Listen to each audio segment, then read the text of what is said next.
ওয়া রাহমাতুল্লাহ। ইসলামী আন্দোলন বাংলাদেশ কেন্দ্রীয় কর্মসূচির অংশ হিসাবে ইসলামী আন্দোলন বাংলাদেশ রংপুর জেলা ও মহানগর শাখা কর্তৃক আয়োজিত আজকের এই 9 দফা বাস্তবায়নের দাবিতে উপস্থিত মহানগর সংগ্রামী সভাপতি, উপস্থিত ইসলামী আন্দোলন,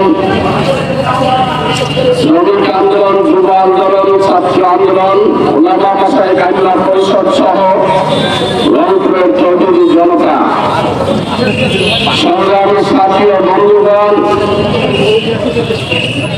আমরা 1971 সালে এই দেশ স্বাধীন করেছিলাম